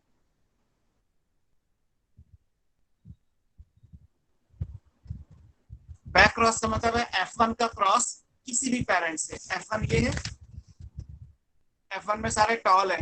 टॉल होमोजाइगस भी हो सकता है, हेट्रोजाइगस भी हो सकता है, हमें नहीं पता। हालांकि टेस्ट क्रॉस से रिजल्ट निकल के आ जाएगा कि इस कैटेगरी का है। तो F1 का क्रॉस किसी भी पेरेंट से कर लीजिए। जैसे यहाँ पे F1 का क्रॉस F1 से किया गया, F1 का क्रॉस F1 से किया गया, तो ये सेल्फ पॉलिनेशन कहलाएगा। अब हम F1 का क्रॉस किसी भी पेरेंट से करेंगे तो वो क्रॉस बैक क्रॉस कहलाएगा। बैक क्रॉस मतलब एक cross between F1 hybrid and either of the parent।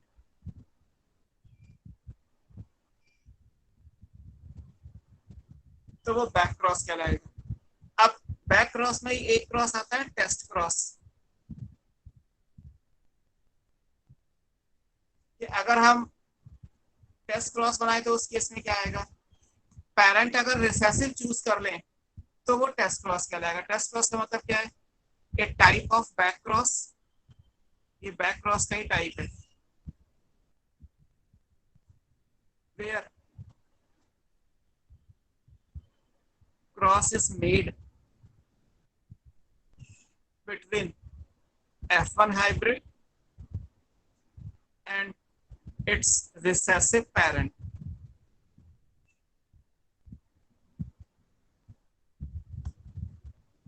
F1 का क्रॉस उसके रिसेसिव से कराएंगे तो टेस्ट क्रॉस कहलाएगा, है ना। और इसे टेस्ट इसीलिए कहते हैं because it is used to determine genotype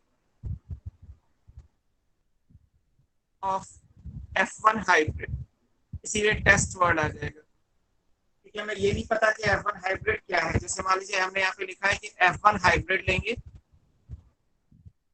जिसका क्रॉस उसके रिसेसिव पेरेंट यानी डॉर्फ से कराएंगे। तो अगर आप F1 का क्रॉस उसके डॉर्फ से कराएंगे तो डॉर्फ तो स्मॉल टी है। अगर हम मान लें कि यहाँ पे F1 जो है वो हमारे पास, फॉर एग्जांपल जो F1 है वो हमारे पास होमोजाइगस है, ठीक है। हमें ये पता है कि F1 में सारे टॉल थे, पर टॉल में फॉर एग्जांपल ये कैपिटल टी होता, और अगर आप क्रॉस कराते तो आपको यहाँ पे क्या मिलते? All were toll. यहाँ से गैमीट आएगा स्मॉल टी, यहाँ से कैपिटल टी, तो यहाँ पे क्या आ जाएगा? कैपिटल टी स्मॉल टी आ जाएगा। तो आपको जो मिलेगा वो सारे टॉल मिलेंगे। लेकिन अगर आप F1 हाइब्रिड का क्रॉस उसके रिसेसिव पेरेंट यानी डॉफ से कर रहे हैं तो रिसेसिव तो ये है, लेकिन F1 फॉर एग्जांपल यहाँ पे हमारे पास क्या है? हेट्रोजाइगस है इन क्वेश्चन। और अगर हेट्रोजाइगस है तो जब आप क्रॉस कराएंगे तो क्या होगा? यहाँ पे बनेंगे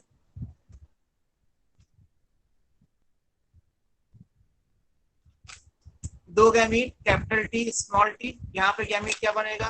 स्मॉल टी स्मॉल टी। तो किसका क्रॉस करेंगे? तो capital T small T, small T small T, capital T small T, small T small T. तो जो आपको मिलेगा यहाँ से वो क्या मिलेगा? Capital T is to this one.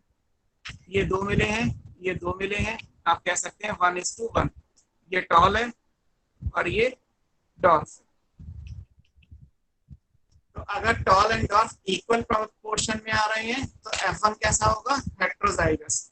और अगर सारे ही टॉल आ रहे हैं तो F1 कैसा होगा? होमोजाइगस। अब जब मैंडल ने ये करके देखा तो पता चला कि मैंडल को यहाँ पे कि जो भी आ रहे हैं, जब इसका क्रॉस, ये जो ब्लू से लिखा हुआ है, इसका क्रॉस जब इससे कराया गया तो फिर ये पता चला कि जितने भी आ रहे हैं वो सारे के सारे टॉल एंड डॉर्फ के बराबर रेशियो में आ रहे हैं। तो ये कंक्लूजन हो गया कि यहाँ जो आएगा वो हेट्रोजाइगस आएगा, होमोजाइगस नहीं आएगा। Just a minute. Hello hello, yes sir. yes sir. so just a minute. Hello,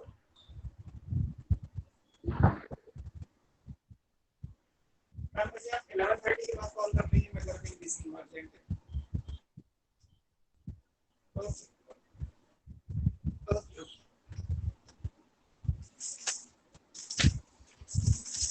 so Mendel को जो मिला वो बेसिकली ये वाला मिला। उनको F1 का क्रॉस जब डॉफ से उन्होंने कराया तो उन्हें टॉल एंड डॉफ इक्वल पोर्शन में मिले। जब इक्वल प्रोबेबिलिटी में मिले तो उन्होंने कंक्लूड कर लिया कि F1 जो होगा वो हेट्रोजाइगस होगा। और फिर अगर F1 को हेट्रोजाइगस मान के आप क्रॉस करेंगे, जैसे हमने कंसीडर कर लिया था, तो फिर ये जो रिजल्ट है वो निकल के आ जाएगा। तो F1 का जीनोटाइप क्या है, ये कैपिटल टी है या कैपिटल टी स्मॉल टी है, इसको पता करने के लिए इसका क्रॉस रिसेसिव से कराया गया और ये कंक्लूड करके आंसर आया कि यहाँ पे जितने भी आएंगे वो हेट्रोजाइगस आएंगे, होमोजाइगस नहीं आएंगे। तो इसलिए मोनोहाइब्रिड क्रॉस और फिर बैक क्रॉस है टेस्ट क्रॉस। अब आप पूछा जाएगा आपसे कि टेस्ट क्रॉस, अगर टेस्ट क्रॉस में कहा जाए कि जीनोटाइपिक और फिनोटाइपिक रेशियो क्या है सर, आप नोटिस करोगे तो सेम आ जाएगा। हेलो तो सर। जीनोटाइप का रेशियो भी यही है 1:1। दो जीनोटाइप है और तो कोई जीनोटाइप है ही नहीं। और फिनोटाइप सर भी आपको आवाज नहीं आ रही। हेलो, हाँ सर यस आपको सर, मैं आवाज आ रही है? आवाज आ रही है मुझे आप लोगों की? सर एक बार वो बता दो, आपने जो बताया था कि ड्रॉप का कैसे पता लगेगा कि F1 जनरेशन में ड्रॉप है, टेस्ट ड्रॉप है। फिर से बोलो। हेलो, सर एक बार वो बता दो, जो आपने बताया था ना, जो F1 जनरेशन में हमें मिक्सचर मिला है वो कैसे पता लगेगा? हाँ तो यही वो है ना कि हाइब्रिड है। F1 में मान लीजिए, सुनो आप मेरी बात, F1 में मान लीजिए टॉल मिले, केवल सारे टॉल मिल गए, क्योंकि आप जब कोई भी क्रॉस करते हैं, जैसे आप सेक्सुअल रिप्रोडक्शन वाला पढ़ेंगे, तो मान लीजिए आप कोई क्रॉस कर रहे हैं, तो क्रॉस करने का तरीका क्या होगा? क्रॉस करने का तरीका ये होता है कि आपने sexual reproduction in flowering plant में इमैस्कुलेशन या बैगिंग पढ़ा होगा।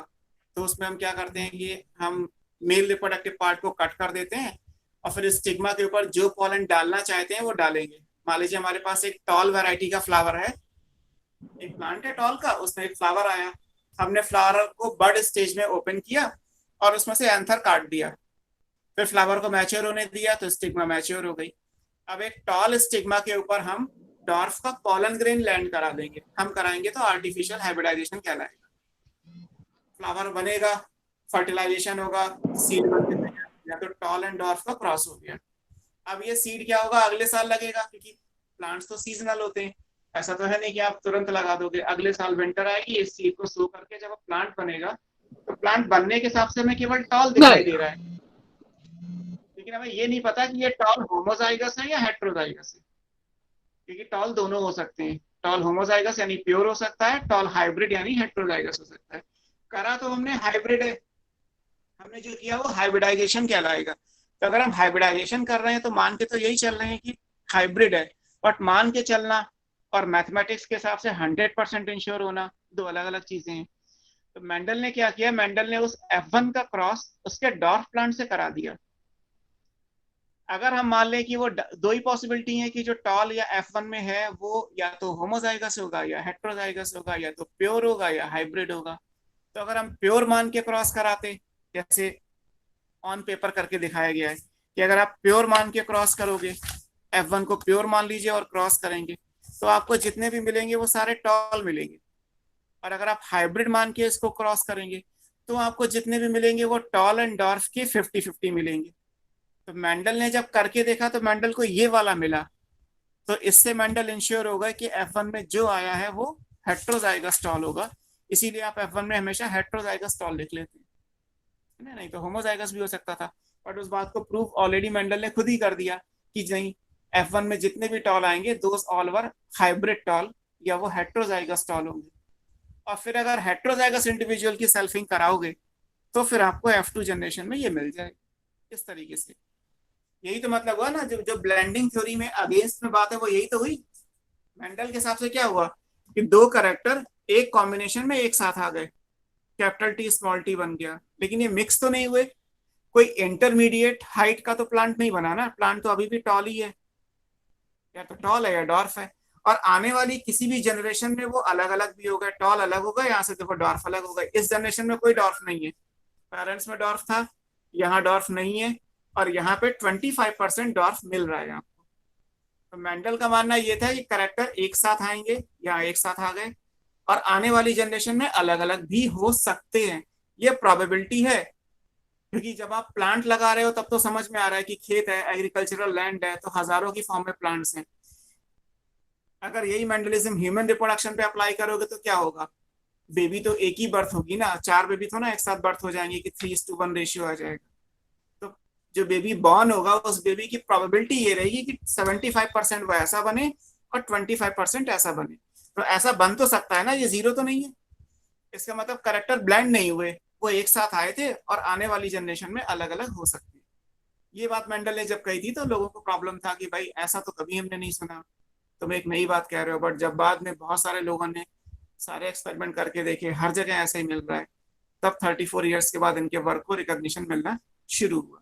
तो to prove that F1 hybrid is heterozygous always, he determine the test cross. उन्होंने टेस्ट क्रॉस किया और टेस्ट क्रॉस का रिजल्ट ये आता है कि जीनोटाइप और फिनोटाइप का रेशियो सेम हो जाता है ना। मैं आपको ये बता रहा था कि यहाँ पे देखोगे तो जीनोटाइप ये है तो भी 1:1, और अगर फिनोटाइप देखोगे तो ये है तो भी 1:1। तो टेस्ट क्रॉस एक ऐसा क्रॉस हो गया जिसमें जीनोटाइप और फिनोटाइप का रेशियो एक जैसा आता है। ये क्वेश्चन पूछा गया नीट में, in which of the following cross genotypic and phenotypic ratio will be same, then answer is test cross. अभी हमारे पास यही आंसर है, और भी देखेंगे कि क्या कोई और आंसर आएगा या नहीं आएगा, बट फिलहाल के लिए आंसर हमारा क्या है, टेस्ट क्रॉस। टेस्ट क्रॉस में genotypic ratio and phenotypic ratio will be same. Sir हाँ, सर रेसिप्रोकल क्रॉस कौन सा होता है? रेसिप्रोकल का मतलब है आप सेक्सेस को रिवर्स कर दो। मतलब इस तरीके से कि मान लीजिए कि हम टॉल ले रहे हैं मेल में और डॉर्फ ले रहे हैं फीमेल में, तो ये रिजल्ट आ गया। अब उल्टा कर दो, टॉल ले लो फीमेल में और डॉर्फ ले लो मेल में, रिजल्ट तो भी यही आएगा। रेसिप्रोकल क्रॉस का मतलब है जहां सेक्सेस को रिवर्स कर दिया जाए, बस। उससे होता तो ये सर है कि इससे हमारे को पता क्या चलेगा? कुछ नहीं, मेंडलिज्म के लिए रेसिप्रोकल क्रॉस के रिजल्ट सेम आते हैं, बट ऐसे बहुत सारे तरीके हैं नॉन मेंडलिज्म जो इनहेरिटेंस है, वहां रेसिप्रोकल क्रॉस के रिजल्ट बदल जाते हैं। ये डिपेंड करता है ना। मान ओके लीजिए सर। दो लोग हैं, ए बी को पढ़ा है या बी ए को पढ़ा है, बात तो ये है कि दोनों पढ़ रहे हैं, रिजल्ट सेम हो गए। लेकिन कई बार ऐसा नहीं होगा, अगर दो लोग मेरे जैसे हो कि मैं आपको पढ़ाऊं और आप मुझे पढ़ाओ, तो रिजल्ट सेम नहीं आएगा ना। मैं आपको बहुत कुछ पढ़ा सकता हूँ, आप वो पढ़ा सकते हो जो आपको पता है। तो कई बार रिजल्ट सेम आएंगे, कई बार सेम नहीं आएंगे। फिलहाल मेंडल के लिए रेसिप्रोकल क्रॉस के रिजल्ट सेम आए। आप चाहे टॉल का क्रॉस डॉर्फ से करा लो मेल फीमेल, या डॉर्फ का क्रॉस टॉल से करा लो male female, result will be same. लेकिन होगा क्या, इससे नंबर बढ़ जाएगा। आप 2 बार क्रॉस करोगे तो 2 बार नंबर बढ़ गया ना, और नंबर बढ़ गया तो सैम्पलिंग साइज बढ़ जाएगा, सैम्पलिंग साइज बढ़ जाएगा तो ग्रेट, जो क्रेडिबिलिटी ऑफ डेटा है वो इंक्रीज हो जाएगी। तो रेसिप्रोकल क्रॉस इसलिए इंपॉर्टेंट था कि नंबर बढ़ाने के लिए हो जाएगा। Okay sir. तो मतलब बहुत सारी चीज, स्टैट्स बिल्कुल एक प्रैक्टिकल मैथमेटिक्स है ना। आप अगर मान लीजिए कहीं पे टेस्ट कराने जा रहे हैं पैथोलॉजी का, आप कहते हैं कि मुझे सर आरबीसी काउंट कराना है, तो वो कहेगा 200 रुपये लगेंगे। आपने दे दिए क्योंकि आपका पर्पज यही था कि आपको आरबीसी काउंट कराना था, बट एक्चुअली उस सिंगल ड्रॉप ऑफ ब्लड से वो पूरा सीबीसी कर सकता है, पूरा मतलब जो सेल ब्लड सेल का जो काउंटिंग है वो पूरी कर सकता है। आपका गया तो 1 ml ब्लड है ना, उससे आप चाहे आरबीसी निकालो चाहे डब्ल्यूबीसी, तो एक ही साथ निकाल आएगा ना। तो जब आपके पास ऑफर आएगा तो ये आएगा कि 200 रुपए में 25 टेस्ट, बट एक्चुअली वो एक ही टेस्ट है, मशीन एक ही है, जैसे सैंपल लोड करोगे वो सारी कैलकुलेशन खुद ही कर देगा। अब उसमें आपके काम का एक है या सारे 25 हैं, वो डिपेंड करता है। लेकिन नंबर बढ़ जाएगा, नंबर बढ़ जाएगा तो मुझे ये लगेगा यार 200 रुपए में 25 टेस्ट हो रहे हैं, मैंने तो 200 रुपए में केवल एक ही टेस्ट कराया था। ये बात कोई नहीं समझाता कि एक्चुअली मशीन एक ही थी, चाहे आप उससे एक टेस्ट कराओ या 25 टेस्ट कराओ, टाइम उतना लगना है, पैसा उतना लगना है, सैंपल उतना लगना है। तो स्टैट्स इसीलिए होता है कि स्टैट्स में डेटा, आप सुनते ही हो ना सोशल मीडिया पे, आज की डेट में सबसे महंगी चीज क्या है? डेटा। जितना डेटा कलेक्ट करोगे उतनी ज्यादा क्रेडिबिलिटी बढ़ जाएगी आपकी। तो मेंडल ने भी ऑलरेडी ये चीज बहुत पहले, स्टैट्स पूरी तरीके से डेटा बेस्ड होती है कि डेटा ज्यादा होगा, सैम्पलिंग साइज ज्यादा होगा, तो अपने आप क्रेडिबिलिटी बढ़ती चली जाएगी। अब इस मेंडल के मोनोहाइब्रिड और टेस्ट क्रॉस के हिसाब से हम कंक्लूड करें तो मेंडल ने जो कंक्लूजन दिए फ्रॉम मोनोहाइब्रिड क्रॉस वो क्या क्या थे, इन शॉर्ट देख लीजिए। Conclusions drawn from monohybrid cross. Monohybrid cross को इंटरेक्शन ऑफ वन जीन बोलोगे, है ना। मोनोहाइब्रिड का मतलब क्या है? इंटरेक्शन ऑफ वन जीन या वन जीन इंटरेक्शन।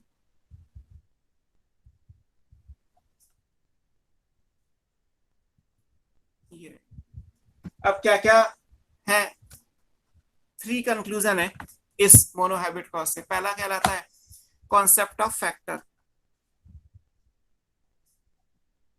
मेंडल ने एक टर्म यूज किया फैक्टर,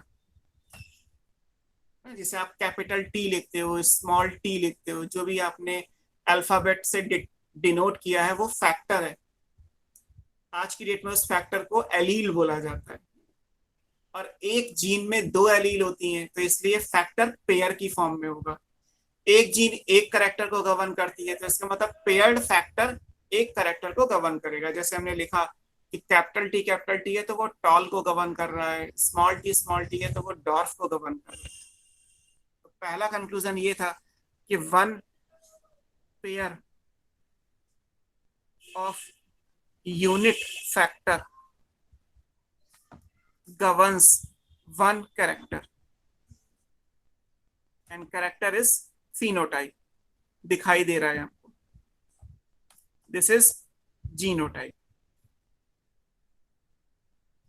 तो पहला ये है कि each character is governed by a pair of unit factor। आप उल्टा लिखोगे, स्टेटमेंट ये है each character is governed by a pair of unit factor।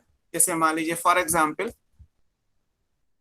हमने अगर करेक्टर लिखा है टॉल, तो यहाँ पे पेयर ऑफ यूनिट फैक्टर बनाया कैपिटल टी। यहाँ करेक्टर है अगर डॉर्फ, तो यहाँ पे बनाया स्मॉल टी। और अगर हाइब्रिड टॉल भी है तब भी कैपिटल टी स्मॉल टी मिला के पेयर ही बनेगा ना, 2 के साथ ही आएगा। ऐसे ही आज की डेट में आप क्या कहते हैं, इस पेयर ऑफ यूनिट फैक्टर को बोला जाता है जीन, है ना। मॉडर्न टर्मिनोलॉजी के हिसाब से ये पेयर ऑफ यूनिट फैक्टर क्या है?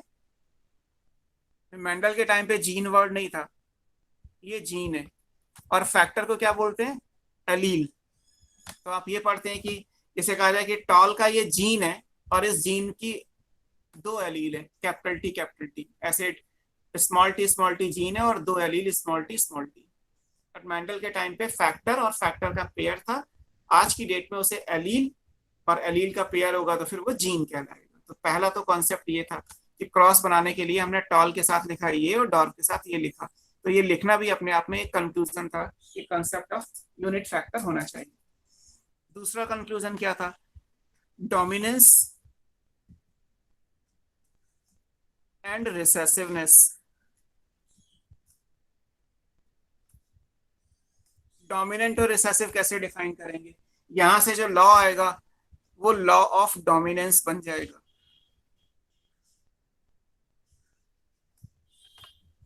मेंडल ने ये कहा कि जब आप F1 हाइब्रिड बनाएंगे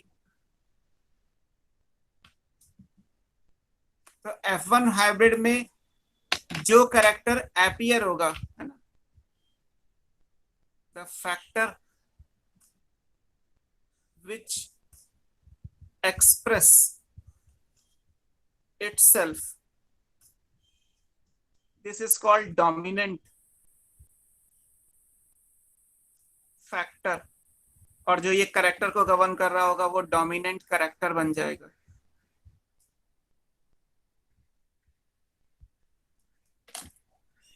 और जो दूसरा फैक्टर है, जैसे F1 हाइब्रिड क्या था हमारा, कैपिटल टी स्मॉल टी, तो इसमें से जो फैक्टर अपने आप को एक्सप्रेस कर रहा है वो कहलाएगा डोमिनेंट कैरेक्टर। तो टॉल एक्सप्रेस हो रहा है तो टॉल डोमिनेंट है।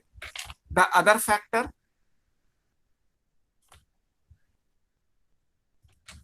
which do not express या does not express itself in presence of dominant factor, that will be called recessive factor and character will be recessive character। अब जैसे यहाँ पे ये इंपॉर्टेंट है कि रिसेसिव होता क्या है, पूछा गया, तब नीट नहीं होता था, AIPMT था। तो AIPMT का क्वेश्चन था कि रिसेसिव कैरेक्टर क्या होता है। तो हमने इन जनरल, क्योंकि हमें जल्दी रहती है ना हर चीज की, तो हम सिर्फ ये मानते हैं कि F1 में जो आ रहा है वो डोमिनेंट और जो F1 में नहीं आ रहा है वो रिसेसिव। तो हमने लिख दिया कि F1 में जो अपीयर नहीं होगा वो रिसेसिव है। मान लीजिए कैपिटल टी नहीं होता, कोई ऐसा केस होता है यहाँ कुछ नहीं है, यहाँ सिर्फ स्मॉल टी है। आगे हम पढ़ेंगे कहीं पे ह्यूमन मेल में वाई क्रोमोसोम के लिए ये बातें आएंगी, अगली क्लास या उसके अगली क्लास में हम पहुंच जाएंगे यहाँ। तो ऐसे किसी कैरेक्टर के लिए क्या होगा, ये जो स्मॉल में लिखा है ना, ये भी अपने आप को F1 में ये एक्सप्रेस करेगा, क्योंकि इसको सप्रेस करने के लिए, इसको दबाने के लिए यहाँ पे कैपिटल टी है ही नहीं। एक डोमिनेंट है, एक रिसेसिव है, जब दोनों एक साथ होंगे तो डोमिनेंट एक्सप्रेस होगा, रिसेसिव नहीं होगा। बट अगर आप डोमिनेंट को वहां से हटा दोगे तो रिसेसिव एक्सप्रेस होगा ना। तो रिसेसिव की डेफिनेशन पूरी ये होती है कि इन प्रेजेंस ऑफ डोमिनेंट जो अपने आप को एक्सप्रेस नहीं करेगा वो रिसेसिव कहलाता है। ऐसा नहीं कि आप कोई भी स्मॉल लेटर से लिखा है तो रिसेसिव बोल दोगे। स्मॉल लेटर से लिखा होने का मतलब रिसेसिव नहीं होता। रिसेसिव का मतलब है कि जो कैपिटल की प्रेजेंस में एक्सप्रेस नहीं कर रहा, कैपिटल का साथ होना जरूरी है, then only recessive character recessive कहलाएगा। अगर आपने वो कैपिटल वाला या डोमिनेंट वाला फैक्टर हटा दिया तो रिसेसिव कैरेक्टर भी अपने आप को एक्सप्रेस करेगा, इन दैट केस वो भी डोमिनेंट कहलाएगा। इसीलिए आप देखोगे तो रिसेसिव कभी भी हेट्रोजाइगस में नहीं आ सकता। अगर आप हेट्रोजाइगस बनाओगे तो क्या बनेगा, कैपिटल टी स्मॉल टी, तो ये एक्सप्रेस तो टी करेगा ना, कैपिटल वाला, स्मॉल वाला तो नहीं कर रहा। और स्मॉल टी को एक्सप्रेस करने के लिए कैपिटल टी को हटाना पड़ेगा। अगर कैपिटल टी को हटा दोगे तो या तो स्मॉल टी आएगा तो ये एक्सप्रेस करेगा, दिस इज होमोजाइगस। और अगर ऐसा है तो भी ये हेट्रोजाइगस तो नहीं है। इसका मतलब रिसेसिव कैरेक्टर कभी भी हेट्रोजाइगस नहीं हो सकते। हेट्रोजाइगस या तो डोमिनेंट कैरेक्टर होगा और नहीं तो नहीं होगा। डोमिनेंट तो हेट्रोजाइगस हो सकता है, वरना रिसेसिव कभी भी हेट्रोजाइगस नहीं हो सकता। तो ये कि आपने एक क्रॉस करके F1 हाइब्रिड बनाया, F1 हाइब्रिड में जो फैक्टर या कैरेक्टर अपने आप को एक्सप्रेस करेगा वो डोमिनेंट कहलाएगा। जो डोमिनेंट की प्रेजेंस में अपने आप को एक्सप्रेस नहीं कर पाएगा वो फिर रिसेसिव कहलाएगा। तो ये डोमिनेंस और रिसेसिवनेस का इंपॉर्टेंट है। जो थर्ड है पोस्टुलेट, वो कहलाता है सेग्रीगेशन, और इसको कहते हैं purity of gametes.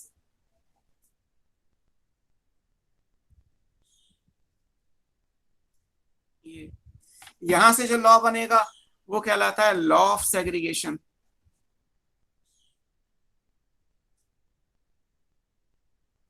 And law of purity of gametes.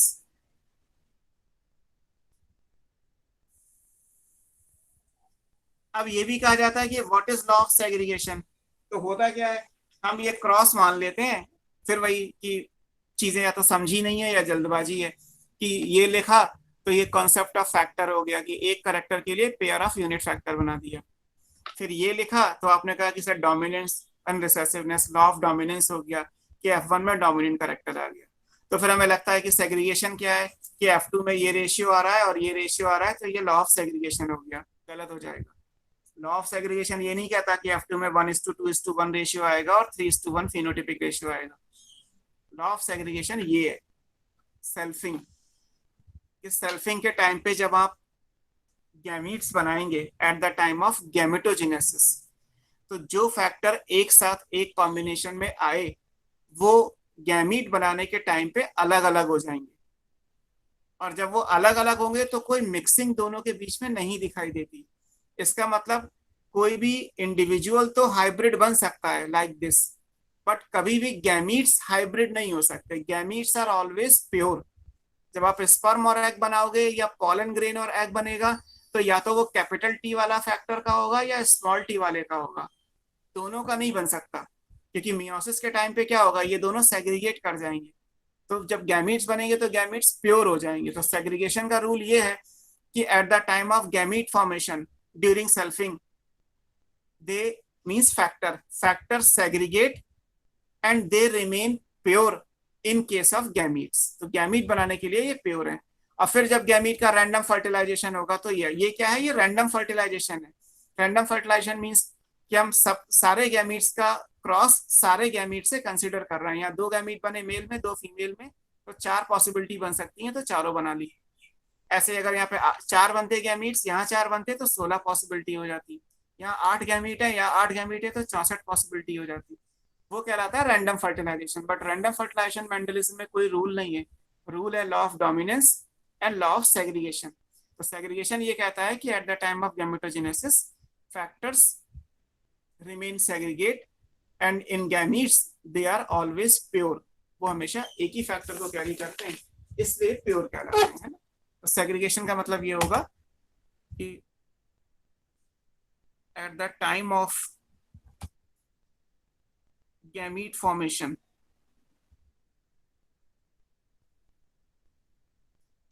factors segregate and so gametes are always pure।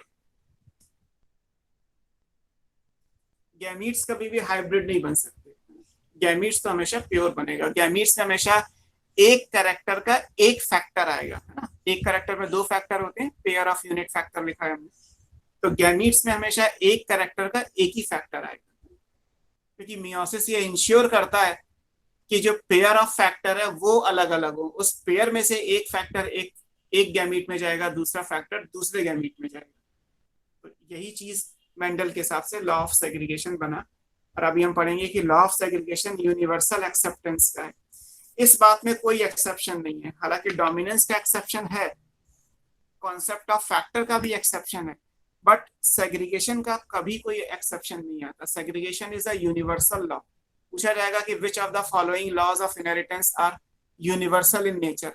Option दिया होगा लॉ ऑफ डोमिनेंस, दूसरा है लॉ ऑफ सेग्रीगेशन, तीसरा लॉ ऑफ इंडिपेंडेंट असॉर्टमेंट, चौथा all of the above.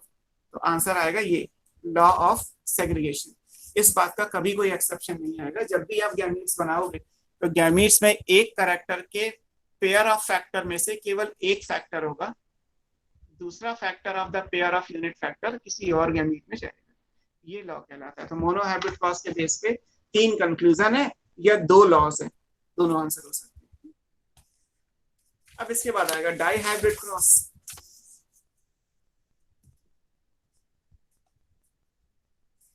Die hybrid cross से पहले actually मैं चलो दिया है, हम यही पढ़ लेते हैं कि एक्सेप्शंस क्या क्या हैं।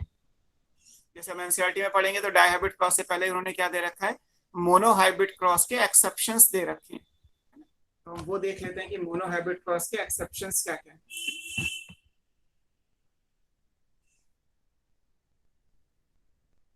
Exceptions of mono hybrid cross. अब देखो मैं आपको समझा भी दे रहा हूं और साइड बाय साइड हो भी जाएगा, है ना। जैसे फर्स्ट है, पहली चीज क्या थी मेंडल ने क्या माना? मेंडल ने माना कि one pair of unit factor है,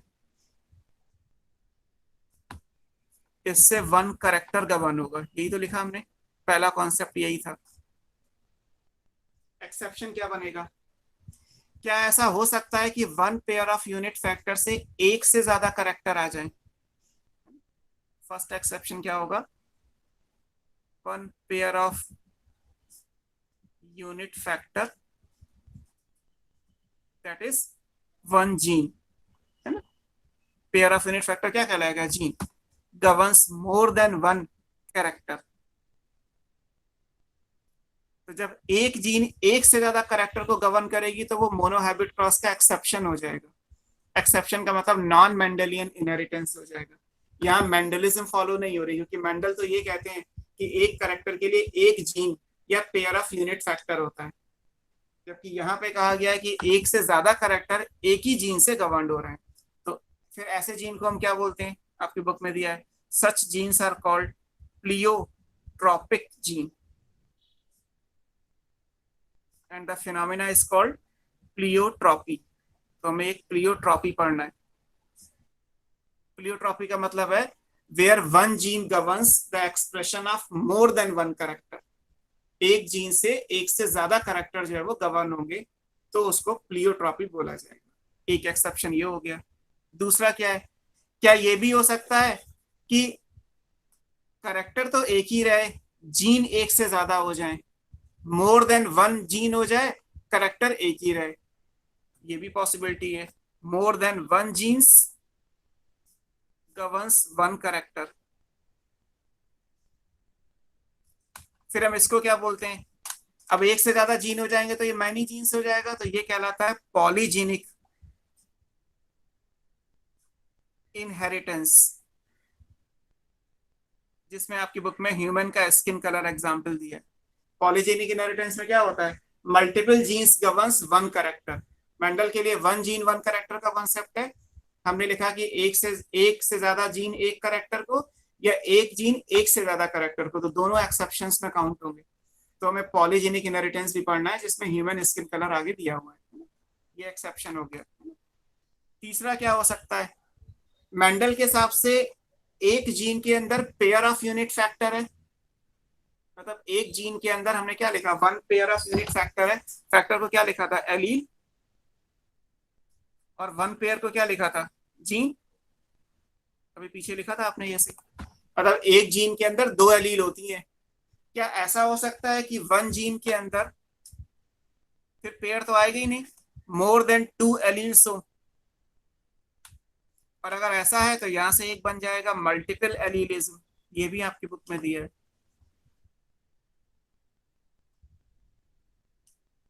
जहाँ पे जीन एक ही होगा बट उसमें यूनिट फैक्टर पेयर ना होके पेयर से ज्यादा होंगे। पेयर दो का बनता है तो दो से ज्यादा होंगे। तो अगर एक जीन में दो से ज्यादा फैक्टर्स आ गए या एलील्स आ गए, तो इसका मतलब ये भी अगेंस्ट मेंडल जाएगा।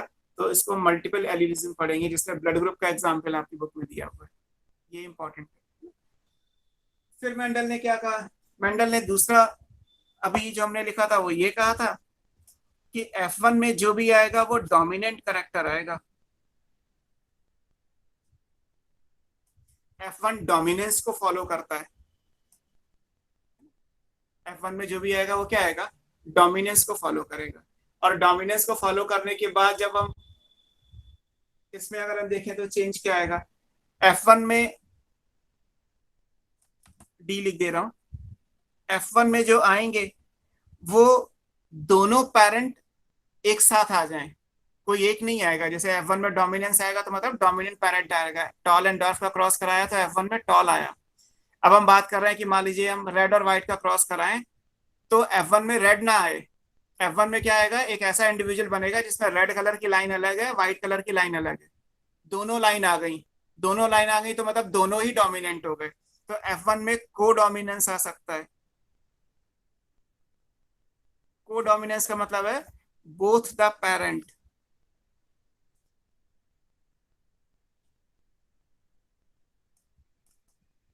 appear।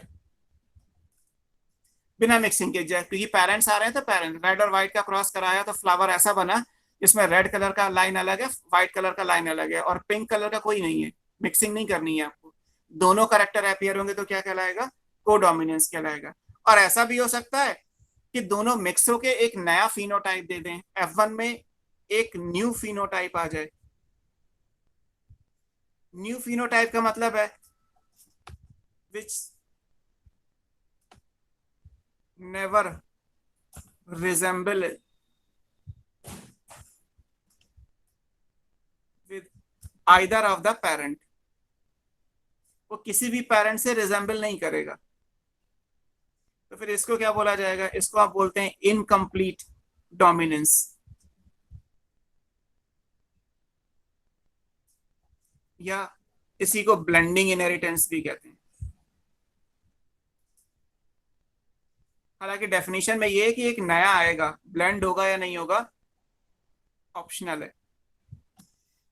जैसे टॉल एंड डॉर्फ का क्रॉस कराया तो बीच में इंटरमीडिएट हाइट का प्लांट बन जाए, अगर इंटरमीडिएट हाइट का प्लांट बन जाएगा तो क्या कहलाएगा, इनकम्प्लीट डोमिनेंस कहलाएगा वो, है ना, क्योंकि बीच का आ गया। आपने रेड और व्हाइट का क्रॉस कराया, पिंक बन गया तो पिंक इनकम्प्लीट हो गया। हालांकि पिंक में मिक्सिंग हो गई, ब्लेंड कर गया, बट ब्लेंड करना जरूरी ऑलवेज नहीं है, बिकॉज एनसीईआरटी में जो एग्जाम्पल दिए हैं उनमें तो ठीक है कि रेड और व्हाइट का क्रॉस कराया तो पिंक आ गया, लेकिन देयर आर फ्यू एग्जाम्पल्स जहाँ पे डेफिनेशन के हिसाब से क्या है कि F1 will produce a new phenotype, और न्यू फिनोटाइप का मतलब which never resembles either of the parent. जैसे कभी होगा कि ब्लैक और व्हाइट का क्रॉस कराया गया है तो आना तो ग्रे चाहिए, ग्रे आता तो ब्लेंडिंग बोल देते, बट ग्रे की जगह ब्लू आ गया, तो ब्लू क्योंकि किसी भी पेरेंट में नहीं था इसलिए वो भी इनकम्प्लीट डोमिनेंस के केस में जाता है। वो फाउल की ब्रीड में है, एनाडल्शियन फाउल में ऐसा होता है कि आप ब्लैक और व्हाइट का क्रॉस कराएंगे तो ब्लू कलर की फाउल्स बन जाएंगे। तो ये भी इंपॉर्टेंट है, ये ई हो गया। सो दीज आर द 5 जो आपको पढ़ने हैं मोनो हाइब्रिड क्रॉस के एक्सेप्शंस में। इन सबके एग्जांपल्स हम पढ़ेंगे, डेफिनेशन सारी यहाँ लिखी हुई हैं, pleiotropy, polygenic, multiple, codominance, blending, incomplete dominance, ये सब एनसीईआरटी में दिया है।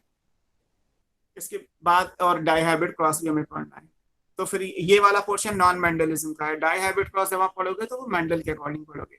एक्सेप्शन डाइहाइब्रिड क्रॉस के भी हैं but beyond the scope of our syllabus, हमारे सिलेबस में डाइहाइब्रिड के एक्सेप्शंस नहीं है, तो उनके कोई क्वेश्चन हो भी तो छोड़ दीजिएगा, वो हमारे लिए इंपॉर्टेंट नहीं। अभी मैंने जितना पढ़ाया उतना कर लीजिए, सीधे सीधे एग्जाम्पल्स हमें पढ़ने हैं, आप चाहें तो इनको अपने आप भी पढ़ सकते हैं, बट फिर भी होगा तो मैं जल्दी जल्दी करा दूंगा। क्लियर? कोई डाउट किसी को कुछ? सर टेस्ट में प्लांट ग्रोथ वाला चैप्टर आएगा ना? टेस्ट में पूरा chapter plant growth and development.